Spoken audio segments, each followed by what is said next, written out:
Now, last night, the first debut college football playoff ranking was unveiled to us. And before you overreact, understand that it's not about who right now, it's about why. What is the methodology of the committee so we can kind of have some sort of criteria as we get towards the end to have a good idea of what team has to do what to be able to make the college football playoff while it's still at 4 teams before it obviously expands to 12. So when you look at the methodology of what the committee unveiled last night, and we're going to put that up on the screen, there are some conflicting criteria here that we really have to get down to the bottom of because it's going to be hard to make sense of it all at the end, and you don't just want to throw stuff at the wall and see if it sticks. Now, before we talk about, oh, well, this team shouldn't be number 1, or this team shouldn't be number 6, or this team shouldn't be number 9, understand a lot of this is going to work itself out. How, you say? Well, Ohio State still has to play Michigan and vice versa. Alabama still has to play LSU, Auburn, and maybe the SEC championship game. Georgia still has to play Ole Miss. Tennessee still has more work to do, plus an SEC championship game most likely.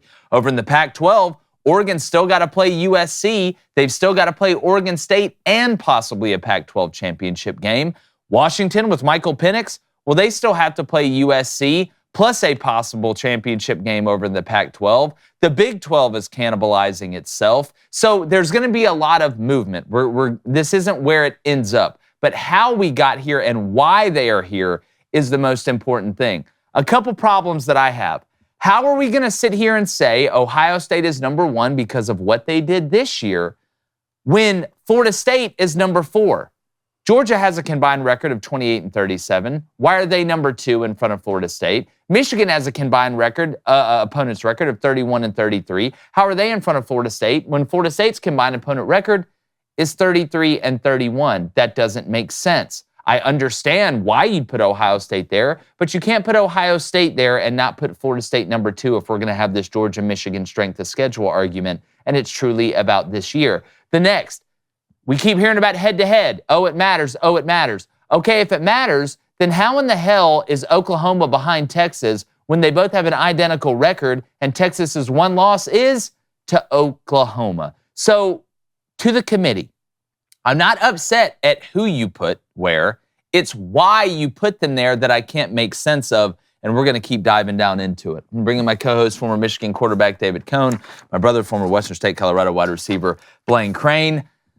David, your biggest takeaway from the unveiling of the college football playoff ranking last night when it came out, we texted back and forth a little bit, but we didn't want to give, each other what our initial thoughts of. What were your initial thoughts before we get to the real power ranking? I do want to start by saying I think the College Football Playoff Committee has done a good job over the past 8 seasons. I think they've gotten this right more times than not, and I think that most of this is going to work itself out, even though this is an interesting year because we've seen an increased level of parity in the college game, and there's still only 4 slots before we move to this 12-team playoff.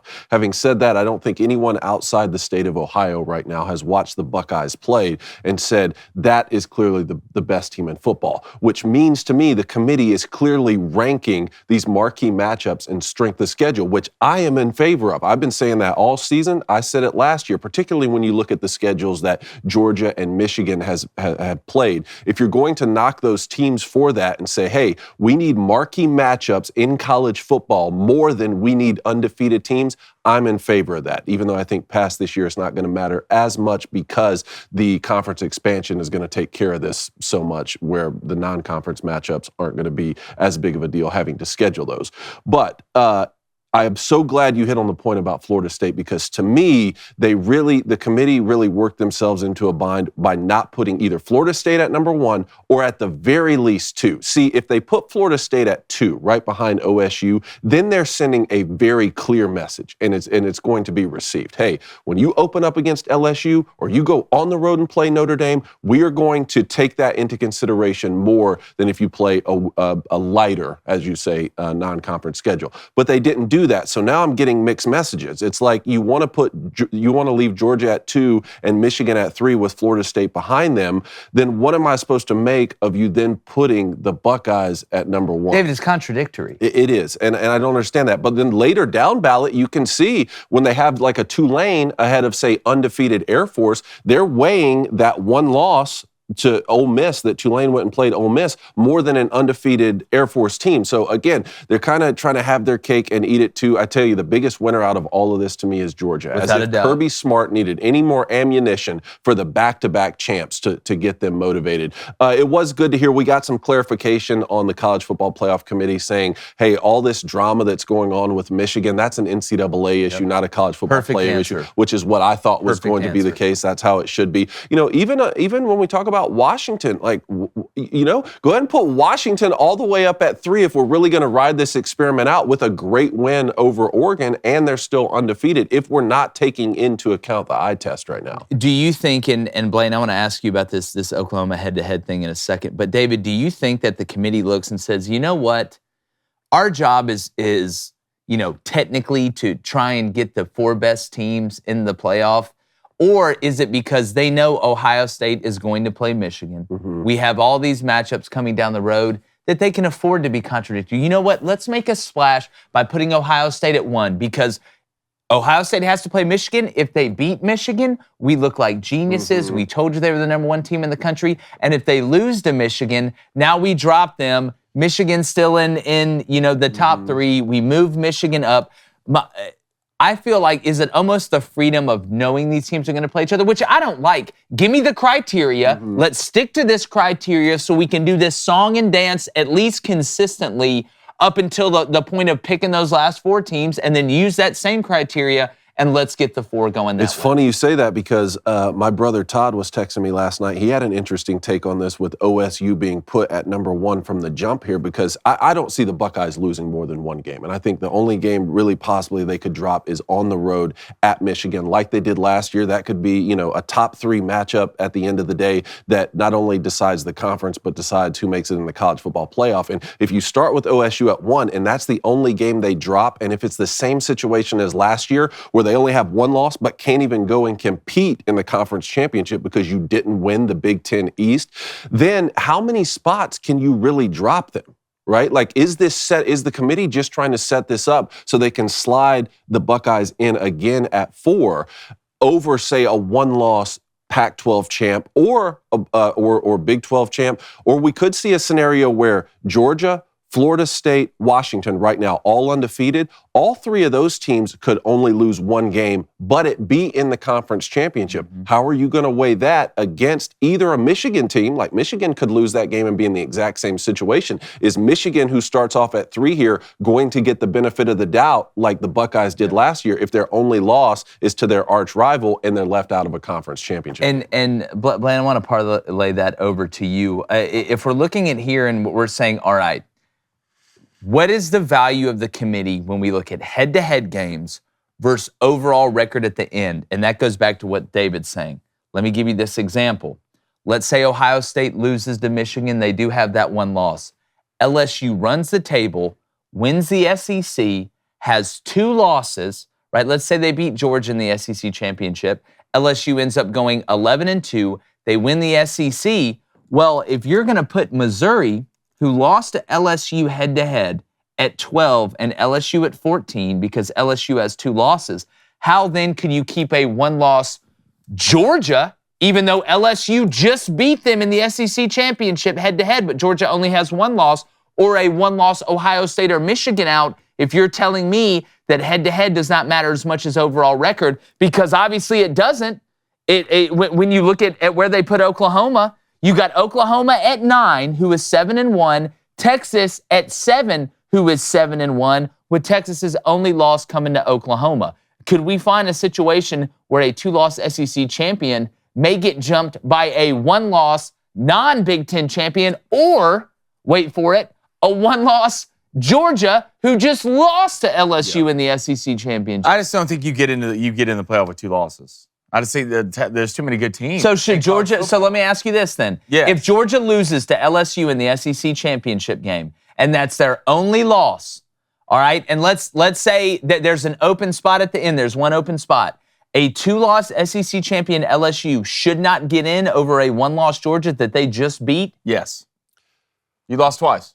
I hate that. It sucks. And you're right. It sucks, but I right? hate I mean, it sucks to say, I hate but it. you lost twice. Conference You shouldn't champion, get that's in. where we have to have metrics. Like, Well, I hate we're going watching- to 12, so it's going to handle itself. It is, but even then, I hate watching, like, let's say in the NFL, you could have a team with a losing record in the NFL win their division and make the playoff over like the third best team in a really stacked division. I hate seeing that, but at least the data, the analytics, the system takes care of itself, rather than having a group of people say, no, this is the best. Well, I heard Boo Corrigan yesterday, the head of the Commission of NC State. College Football Friendship and other things, tell me how important head-to-head was, and then explain to me why it wasn't. They're Texas and They're Oklahoma. basically the weathermen. They just guess every day. That's what they do. They Well, get out there and guess. There's you no don't- criteria. But see, There's this none of is- that. They did this just to piss people off. I don't think Because they so. know it's going to work itself out.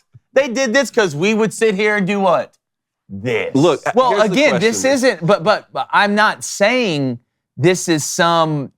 All I am asking for is give me a consistent criteria, because this, I'm not even going to get into they should be here, they should be here, they should be here. There's different ways to analyze that. My biggest problem is that the criteria is all over the place. It's contradictory. We know these big games are still coming up. What are you going to be doing? You're going to be tailgating. You're going to be throwing some meat on the grill. All right? And with Good Ranchers, whether it's chicken, whether it's pork, beef, seafood, they've got everything for everybody. Trust me, we use it. We eat it all the time. We're going to eat some Good Rancher steaks tonight. I'm going to throw a couple New York strips on there. We eat the chicken. Reed made Marry Me chicken last night. Marry me chicken, I do. I know, with the angel hair pasta, girl, stop. And there's a lot of steak this November, so don't be a chicken. That's a meat joke. And shop at the grocery store like usual. Instead, head over to Good Ranchers. Their Black Friday Your Way sale is live, and it's something you don't want to miss. Yes, the meat puns are all day here. And this November, you get to pick your favorite meat to get free for a year. Yeah, that's right, I said it. Pick a year of free steak, salmon, chicken, or bacon when you subscribe to any box right now. Better yet, when you go to goodranchers.com, you not only get a free gift of meat worth up to $480, but you also get another $15 off with code BOOSTER, BOOSTER. Ladies, if you're out there watching and you want to get a great Christmas gift for your husband or something like that, this is the move. All right, this is an automatic winner. So claim your year of free meat, $15 off, and free shipping with our code BOOSTER, BOOSTER, at goodranchers.com. Go do it now. Good Ranchers is the #1 place to get all American beef, pork, chicken, and seafood. That's promo code BOOSTER at goodranchers.com. Good Ranchers, American meat delivered. So I want to read to our audience, if you're on audio and you're not able to watch on video and can't see the rankings that came out. Here's what it was. It was Ohio State 1. This is College Football Playoff Committee. Ohio State 1, Georgia 2, Michigan 3, FSU 4, Washington 5, Oregon 6, Texas 7, Bama 8, Oklahoma 9, Ole Miss 10. All right, that's the College Football Playoff Committees. Here is ours, what we think is the right one, and I'm going to be honest, I think this makes a whole hell of a lot more sense. We got Georgia at 1, Michigan at 2, Florida State at 3, Ohio State at 4, Washington at 5, Oklahoma, yeah, I know they just lost to Kansas, but they beat Texas at 6, Texas at 7, Oregon at 8, Bama at 9, and Ole Miss at 10. And here's our criteria, okay? We look at Georgia, right? And David, we have talked about, not using just last year to put somebody here. We had questions about Georgia's ability to replace guys at certain spots. I think Carson Beck has answered the bell. I know they haven't had the toughest schedule in the world, but they have had to face some adversity, and we know how talented that roster really is at Georgia. So having Georgia at 1, I think we can sit here and say, logically, you can make a good argument for that. Michigan at 2. I think we could put Michigan at 1 and switch them with Georgia, and it would be fine. Michigan's returning a lot. They have a ton of experience coming off a team that's been to the playoff for back-to-back years and's lost in multiple ways. I probably know who Michigan is more than anybody in this top 10. I probably do. And people will say that's crazy. This is a team with a lot of experience. Florida State at 3. You beat LSU off the rip. We started Florida State at 4 in our preseason rankings. There's been no reason to move them down. Their strength of schedule is actually better than Michigan's and Georgia's, but we just explained Michigan and Georgia. Ohio State at 4, undefeated. You've beaten Notre Dame on the road, right? You've won some tough games. Do we think Ohio State is the greatest team in the country? No, not yet, but they should be a top 5 team. Then Washington at 5, right? Undefeated, beat Oregon in their one big matchup. Makes sense. Oklahoma at 6. They beat Texas head-to-head. They have the same record as Texas. I know they just lost last week, but Texas has lost within the last 3 weeks. It's not like Texas lost week 1. So we have Oklahoma at 6, Texas at 7, Oregon at 8. What's Oregon's biggest win? They've had one humongous game, right? And they lost to Washington. Then Bama at 9, who lost to Texas at home. I don't think you can justify putting Bama ahead of Texas. I don't think you can justify putting Bama ahead of Oklahoma. They're going to be able to play more big games, and we'll see that because they lost to Texas. Oklahoma beat Texas. And then Ole Miss, maybe the sneakiest team on here. Could they be this year's TCU? Kind of comes out of nowhere. Their only loss at Bama. That's a pretty good loss, and they've got some more big games coming down the stretch. Speaking about TCU, and that kind of hits on what we were talking about earlier. I mean, you got to think, should the Kansas State team last year made the college football playoff? A 2-loss champion, Kansas State, who beat TCU in the championship. Should they have made the playoff? No, and that's why you have to factor in so many different things, right? I think so. I don't think so. So, then why even play the conference championship game? And that's why we have to have a system where this is taken out of the human element, where we take the human element out. But on these first 4 here, we have Georgia, Michigan, FSU, OSU.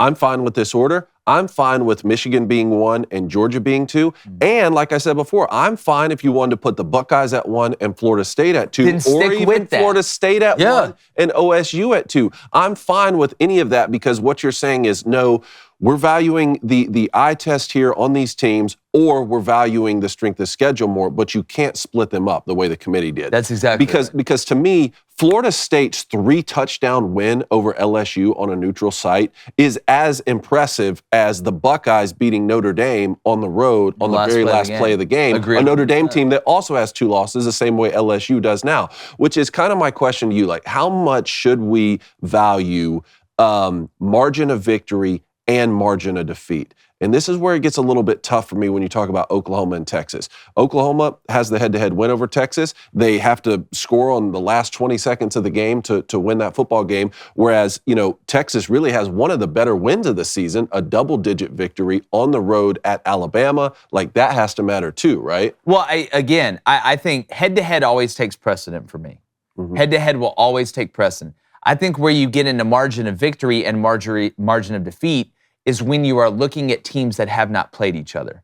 And I think that's lower down the barrel of things, almost like a tiebreaker situation, if that makes sense. Like, I don't think that should be at the forefront. I think we should say, all right, on its face, here is how we're approaching this. We go by eye test and head-to-head here. Those are the first 2 things we look at. But at least it's consistent, right? It's not all over the place like you mentioned. But to me, if we're going to sit here at the end and say, okay, Jake, let's say Ohio State, loses to Michigan by a touchdown, and let's say that Washington loses to Oregon in the Pac-12 championship game by 17 points. Am I going to sit here and say, all right, I'm going to take Ohio State over Washington, who didn't win their division because they only lost to Michigan, who won the Big Ten and is in the playoff by 7, when Washington's only loss is to a team they already beat during the regular season?